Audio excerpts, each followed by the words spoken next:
Good morning everybody, it's Gary here with my February blog, which is about a month overdue.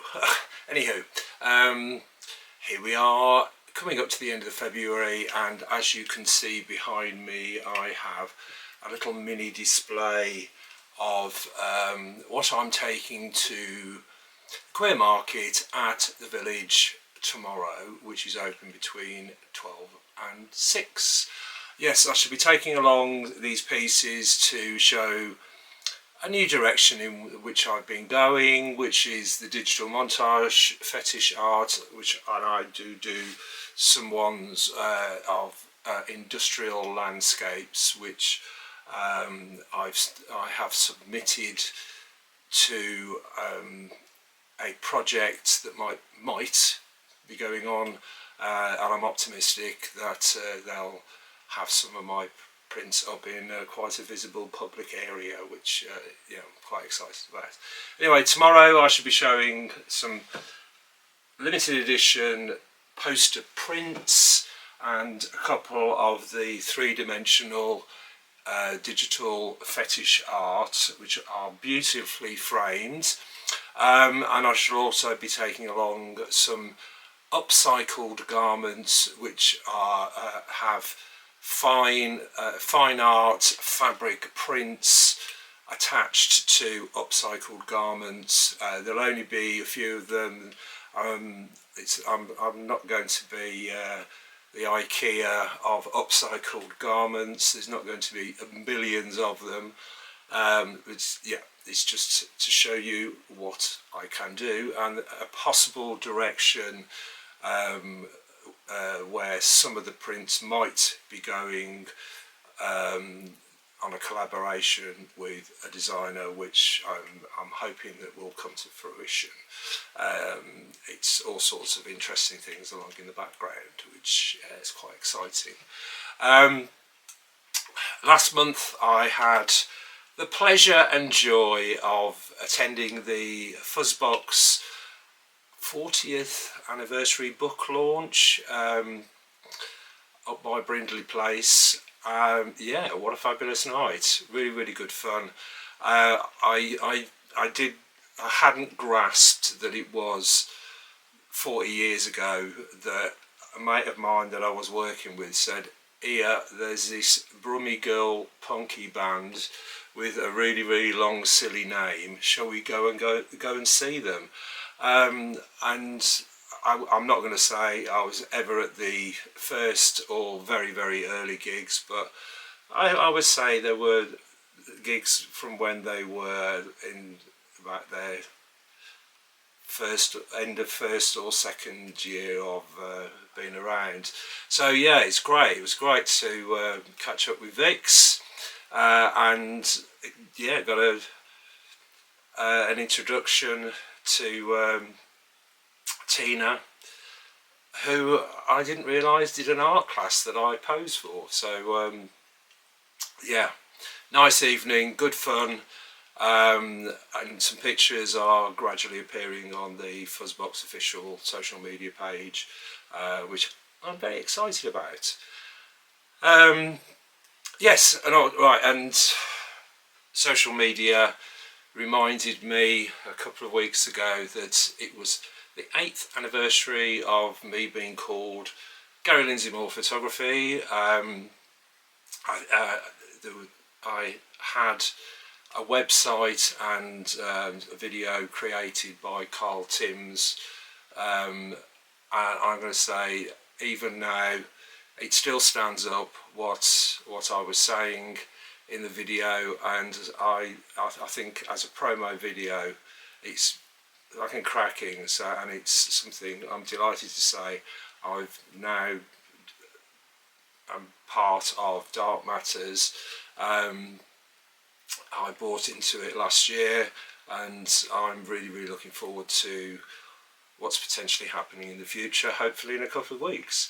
So yeah, 8 years of being Gary Lindsay-Moore Photography.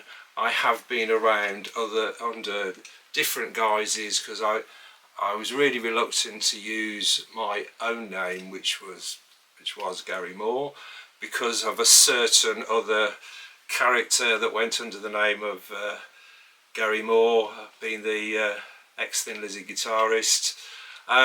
So yeah, I went off on a direction in my early days calling myself, well, my first incarnation was called Cryptic Corp, which I did kind of shamelessly steal from a 70s punk band organisation-ish, something like that. Yeah, I was called Cryptic Corp for a few years. A few people said, what the bloody hell does it all mean? And then I think it was about 15 years ago, I made the decision that I think I ought to be called something else, and I was really stuck for an idea. So I asked a very cool person, Martin Green, what should I call myself? And he said strong arm photography, which yeah, I kind of liked, because it was it's definitely something I like doing, which is light shooting, doing photography in low lights, which get these, you get such a different atmosphere, and it's not often I get the opportunity to do it, but unless I include it in my own work. So yeah, it's been a long, interesting, meandering at times journey getting to this point as Gary Lindsay-Moore photography.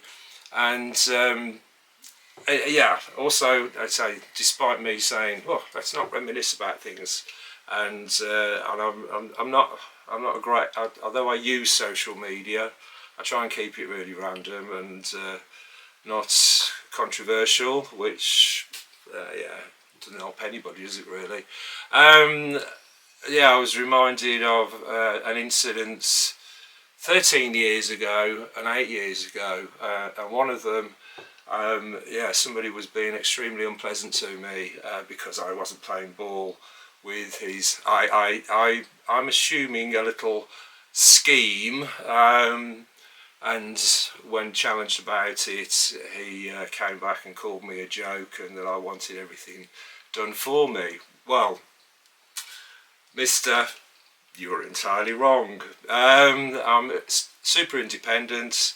I'm certainly not the type of character to be out there with me cap panhandling for change, which I see on a regular occurrences from other people. And to me, yeah, I mean, I know some of the projects that they're doing require a bigger budget. That's largely why I've kept myself, I'd like to say, lo-fi, if that's an appropriate term. I like to keep it within boundaries that I can achieve, and if I can't afford the project, well then it's something I don't do. Or do I scale down my vision or think about another creative way to do it? So that's my kind of modus operandi, and I've been determined to be self-reliant. I don't go looking for handouts from other people, and I certainly don't go shamelessly asking for freebies without even offering anything in return. And I do like to think that the people that collaborate with me, that have pushed me into what you see now, had it not been for a collaboration that I started 3.5 years ago, and I think both of us have really are rewarded by it. Whereas yeah, it's this, on this occasion it is a creative collaboration, and I think what the rewards have been far greater than, say, if I'd have gone along to somebody and say, oh yeah, will you do this for me, but you'll get nothing in return. So yeah, that's yeah, having had that just recently, oh yeah, and something where I was expected to work for an entire day because it would be beneficial for exposure, and it's like, please, I'm way past that.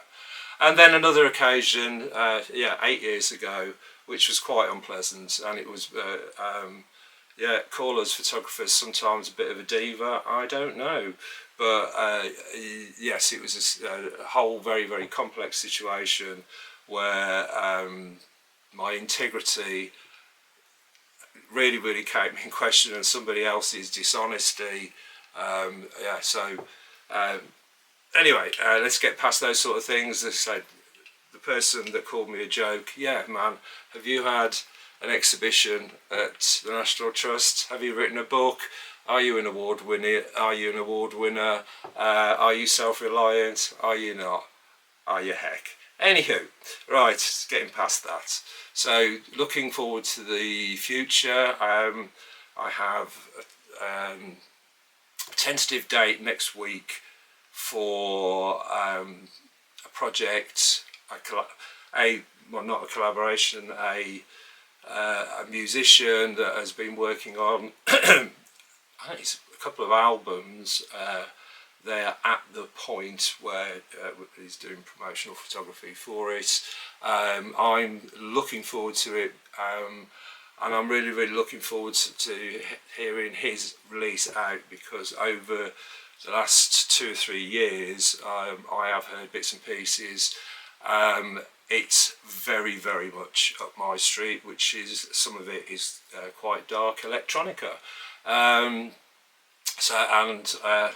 At the moment he hasn't got, well, he hasn't told me what a name he's working under, but yeah, this project sounds very interesting, and there's yeah, other things again bubbling under the background, which I'm being very patient for, but I'm really looking forward to, because they could open up a totally different direction. And any of the people that know me, I'm not really one for continuously repeating myself. I do like to keep moving forward, see what I can do, see what I can bring, and see what I can, if I can elevate an initial, say maybe mood board or concepts or something like that. So it's yeah, certainly interesting horizons. Anyway, I'm going to go and have finished my coffee off, and then I'm going to pack all this up in the car ready for tomorrow, because setting up at markets is always a joy. Anyway, you have an awesome day. Catch you later.